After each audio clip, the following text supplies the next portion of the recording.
弟兄姐妹，大家平安。平安。非常高兴来你们的教会。去年我参与你们的干部的退休会，这是第一次我来你们那么漂亮的6楼的教会啊。我发现在台北是很方便的地点的地方啊。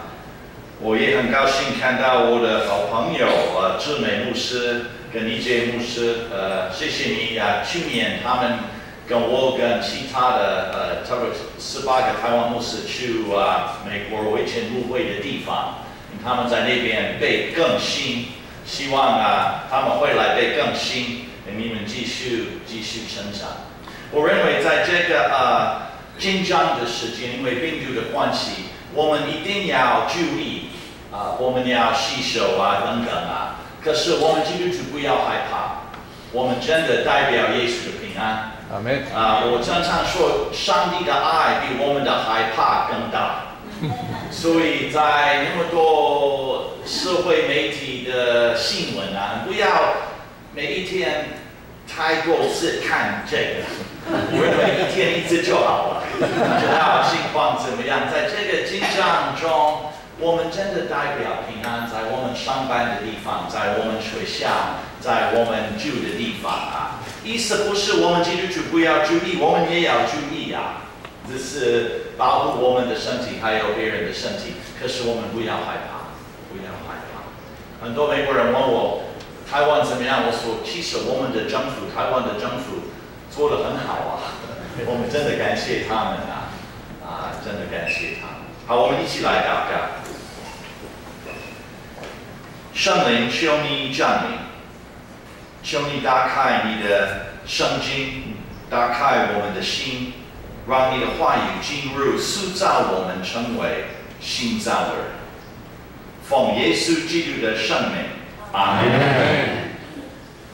75岁的亚伯拉罕应该已经预备退休，可能他已经买一张摇椅。可能他跟他的太太很喜欢种花，因为他们没有孩子，所以没有孙子需要照顾。他们已经住在这个镇上，已经住那边很久，应该亲戚都在旁边。他们在哈兰这个地方有很好的生活，可能萨拉已经知道去哪里买东西。哈兰的人都认识他们，他们也认识哈兰的人。他们已经上班很辛苦，现在要享受悠闲的生活，所以很大的惊讶，已经预备新退休。上帝跟亚伯拉罕说：“去吧，你离开你熟悉的地方，离开你的亲戚，离开你的父亲的家。”往西要正是你的地方去。我们不知道亚伯拉罕开始怎么回答，我们知道他最后的回答怎么样。可是开始，如果是你或是我，可能我们跟上帝会问问题上帝，你没有看到我现在的精神比以前少吗？上帝，你都不知道我的膝盖有点痛吗？还有我的睡眠不是那么好。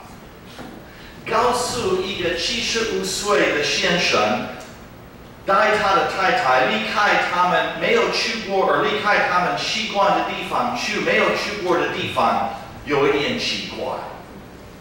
如果是我们，可能我们跟上帝会说：“你没有办法找更年轻的一对夫妻吗？”为什么上帝选择亚伯拉罕和撒拉？是因为他们比他们的邻居好吗？是因为他们没有孩子，所以比较容易搬家？其实说这个故事的人没有告诉我们为什么。我们对亚伯拉罕没有了解很多。好像说故事的人对亚伯拉罕的过去没有什么兴趣。这个故事的焦点不是在亚伯拉罕的过去，在亚伯拉罕的未来。知道亚伯拉罕是不是一个聪明的人，我们不知道他有没有领导的恩赐。其实我们对这对夫妻的了解不是很好。撒拉没有办法生孩子，那个时候没有办法生孩子是一个丢脸的事。这个家庭对他们的未来没有很大的盼望。其实这个故事的开始不是从亚伯拉罕和撒拉开始，这个故事从上帝开始，从上帝的声音开始。上帝说话。亚伯拉罕跟撒拉的生命好像没有盼望，但是上帝对他们谈盼望，这是上帝的做法。上帝说话就有生命，上帝说话创造宇宙就形成。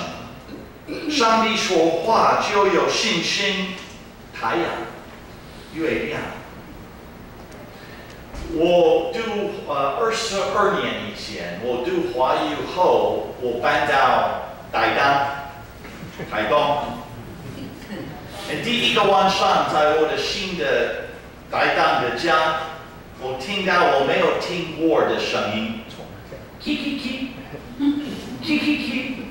第二天，我打电话给我的房东，我说：“房东，你要来，我的卧房有动物。”他说：“什么动物？”我说：“没有看过它。”他说：“马上来。”以后房东来，我告诉他这个动物的情况，我说：“没有看过它，可是听过它的声音。”他说：“不是，这是壁虎啊。”我说：“不是。”应该不是壁虎，因为我去台北2年，我的壁虎都安静，都没有声音。我说妈牧师，南部的壁虎有声音，北部的壁虎没有声音。我说原来如此，上帝创造壁虎，给南部的壁虎声音，北部的壁虎没有声音。可是昨天在我的台湾神学院的宿舍，我听到壁虎的声音。为什么？一些壁虎在人的心里上高铁，从南部搬到北部，现在我们北部的壁虎也有声音啊。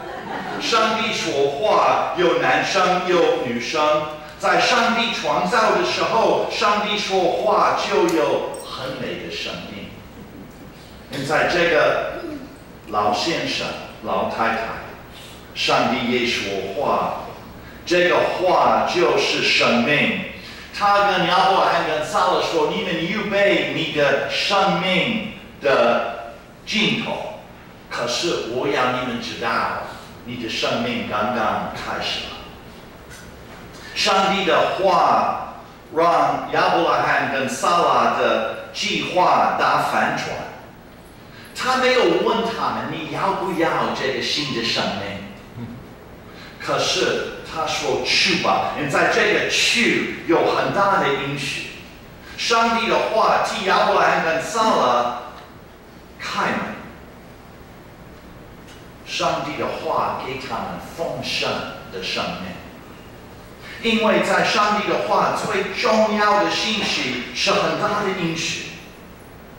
那个时候，上帝还没有告诉他们要去哪里。可是上帝说：“你要信靠我。你不知道你的路程要带你们去哪里，可是我知道。你可以信靠我。”我们要全心接受上帝的邀请。亚伯拉罕跟撒拉要决定，他们要不要离开他们的枯燥的生命，他们习惯的生命，冒险，开始一个新的生命。亚伯拉罕要全心接受这个新的生命，离开他习惯的，进入没有去过的，还有不可能的，就变成可能的。我也听过上帝对我说：“去吧。” 24年以前，我在美国北卡罗来纳州，一节跟志美牧师去过的地方，服侍一个很美的教会。这个教会很特别，在我们有750个会友，一共650个，700个，一共700个，因为50个是退休的牧师。一间教会有50个退休的牧师，50个师母。所以每一个礼拜天，我30岁到那年当他们的主任牧师。每一个礼拜天，我站起来讲道，前面有50个退休的牧师，50个师母。我的同学，神学院的同学，听说我要去这间教会，他说你阿大，我说没有阿大，我说这是很大的机会。这间教会很喜欢传福音，不管在那边，不管在全国，不管在外国，我非常爱他们。可是我在那边服侍，上帝跟我说，往我要指示你的地方去。我没有来过台湾，我都不知道台湾人怎么样，台湾人怎么样。还好，上帝没有告诉我华语那么难学啊。有的时候上帝呼召我们，他没有告诉我们全部啊，这是恩典啊。如果他告诉我华语那么难学，应该不会来啊。我告诉我的美国的弟兄姐妹，我要离开他们。我记得一个姐妹来我的办公室，礼拜天告诉他们，礼拜一早上这个姐妹来我的办公室，她说：“马牧师，我有一个问题。”我说：“什么问题？”她说：“这是台湾人有需要吗？我们没有需要吗？”我了解她的问题。我说没有，我们都有需要。可是上帝呼召我们的时候，我们一定要回应，我们一定要回应。所以我离开我亲爱的教会，离开美国，坐飞机，坐很久的飞机来很美的台湾。我记得那个时候，我在飞机上看到考验，我看到电灯，我跟隔壁的人说：“这是我的新的家。”上帝说去吧，我都不知道上帝的应许那么美，我都不知道我会一样爱台湾人跟爱我以前的弟兄姐妹一样。可是上帝知道了，上帝知道了。然后13年在台湾服侍，爱我的服侍的机会，我的哥哥、我的弟弟说：“请你回来美国帮助我们的妈妈，因为她生病了。”所以我舍不得离开台湾，去第3间教会。我路过第3间教会，这个教会有2000个会友，我是主任牧师。我开始服侍他们，他们也爱侍奉。可是2年后，我都在牧会学，我在台湾神学院讲牧会学。我告诉学生不要去一间教会2年而已啊。可是我在这间教会2年而已，上帝跟我说：“我要你回去台湾，我还有工作你要做。”我说：“可是上帝，我的妈妈、我的哥哥、我的弟弟、我的2000个会友怎么办？”上帝说：“我会处理了，我会处理了。”所以我预备我的行李，飞回来台湾，飞回来台湾。在我们的世界，有很多人要给我们承诺。他们说：“你读这个大学，你一定会成功。”你知道，上个学期我都在除了台省的课以外，我也在台南神学院上课。台南神学院隔壁是成功大学，我很喜欢去成功大学散步。常常我问成功的学生：“这里的学生都成功的吗？”他们都不了解我的幽默感啊，对，都是成功的。你读这个大学会成功，你买这个手机一定会很满意。到 iPhone 有新的手机的时候，你用这个如意，你不会变老。很多承诺。可是我们要调整，我们的耳朵，听到最重要的声音，上帝的声音。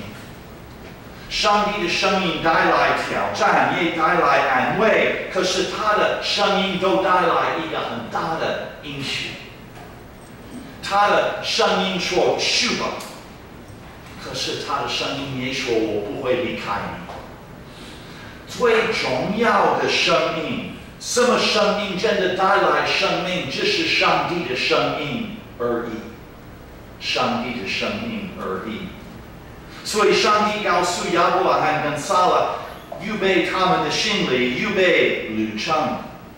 有的时候开始旅程，我们有一点害怕，我们很喜欢留在熟悉的环境。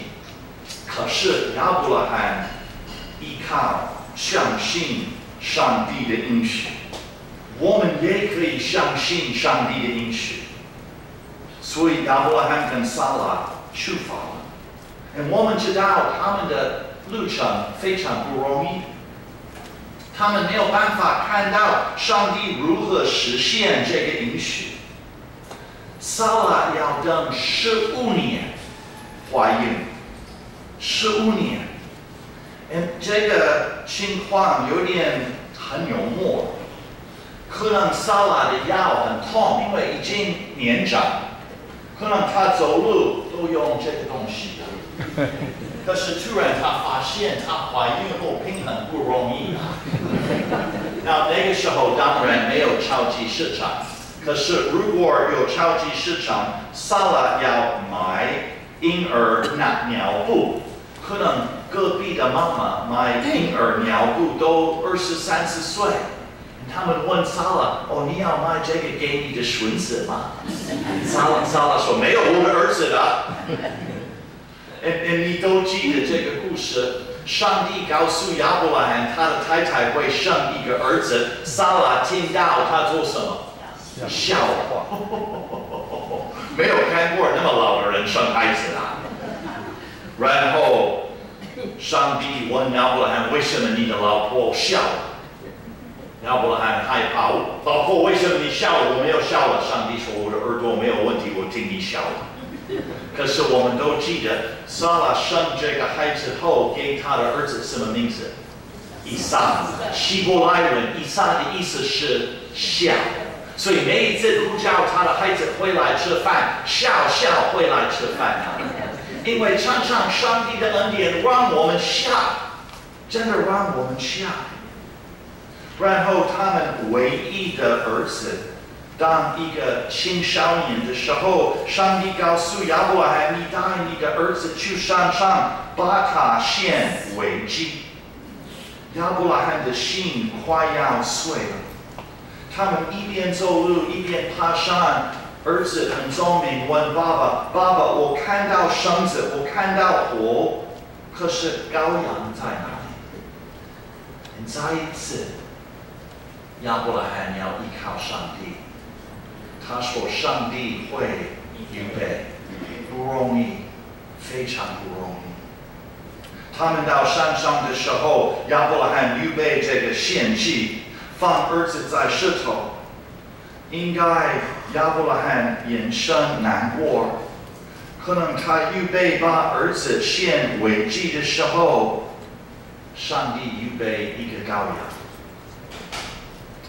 上帝的应许不是那么容易相信，不那么容易获取。可是呼召我们的上帝也装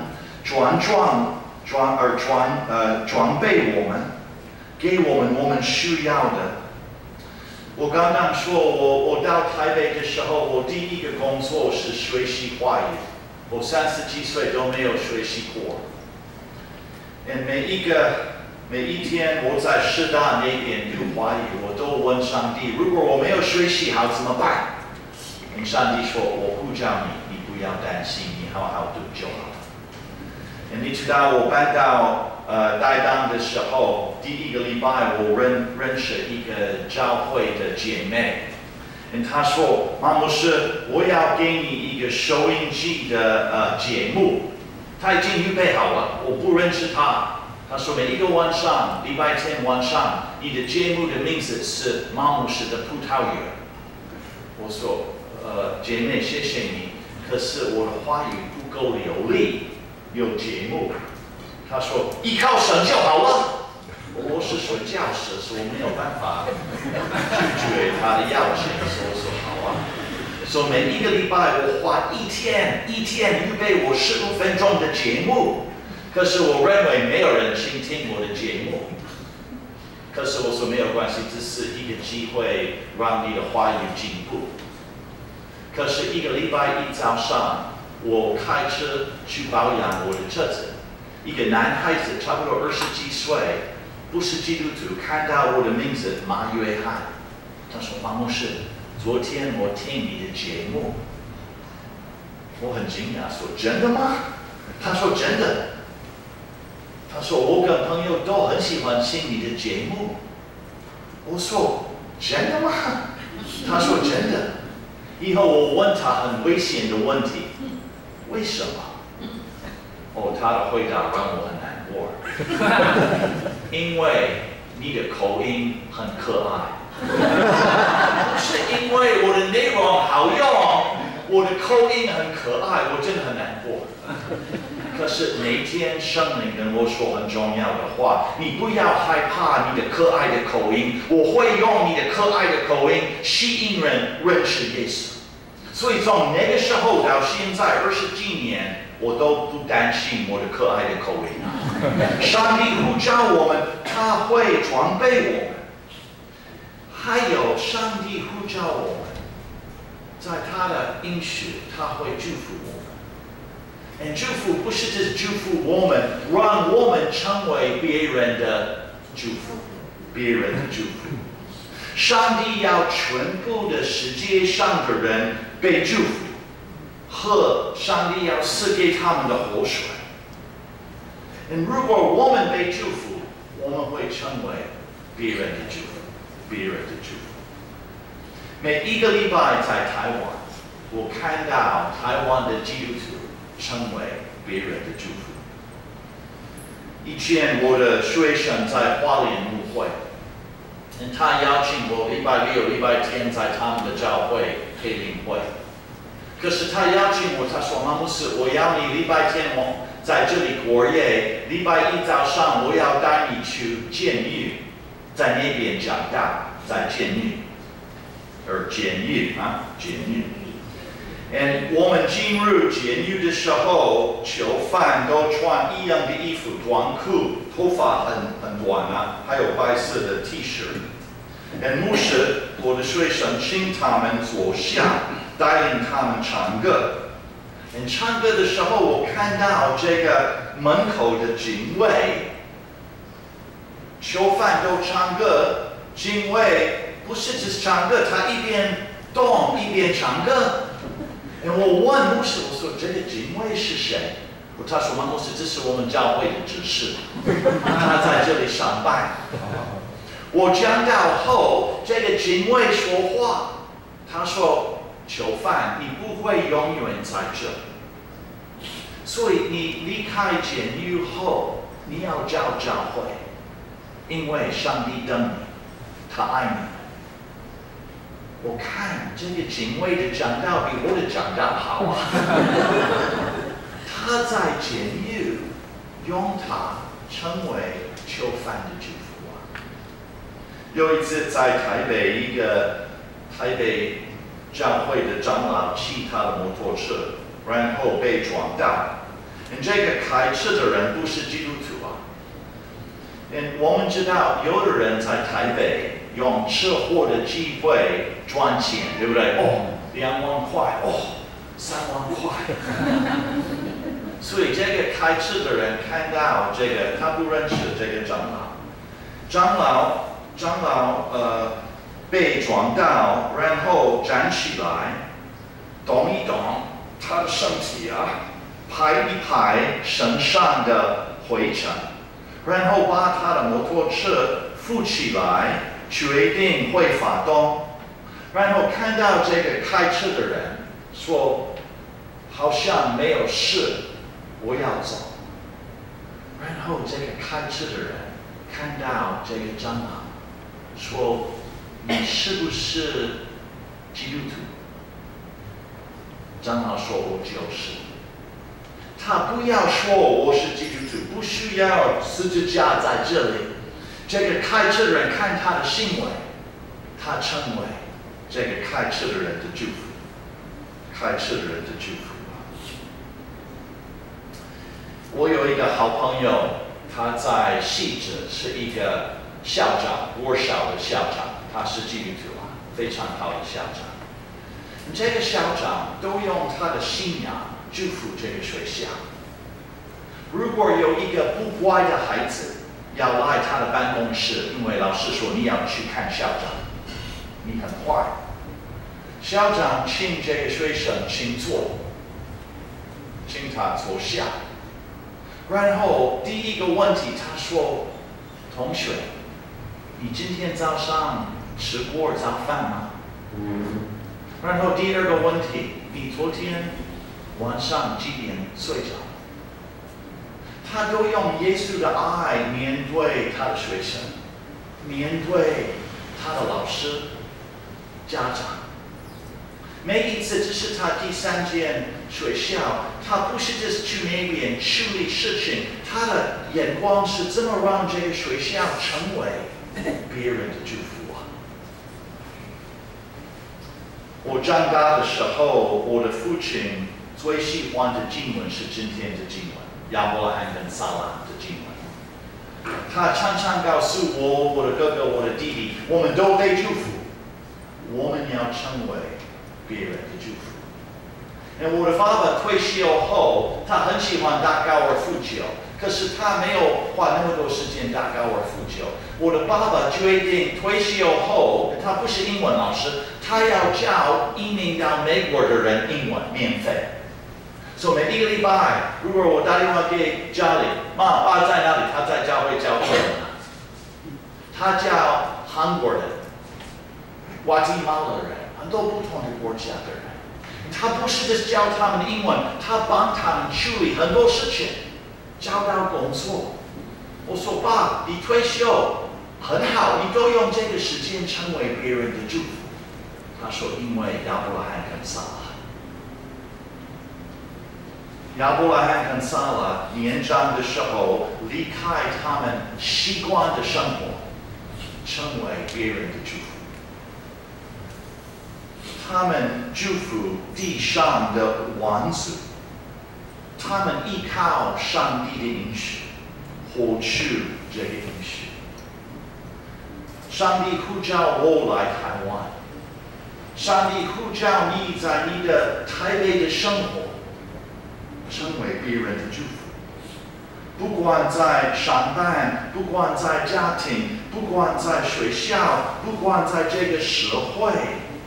在教会里面，我们都被祝福，然后成为别人的祝福。所以你要获取祝福，让你的祝福祝福我们的世界。我们一起来祷告。谢谢你，上帝呼召2个仆人亚伯拉罕和撒拉，祝福他，所以他们成为世界上的祝福。那么多年后，你也祝福我们每一位，不管我们的年龄多大，你给我们一样的机会，成为别人的祝福。求你帮助我们依靠你的应许，然后获取你的应许。奉耶稣基督的圣名，阿门。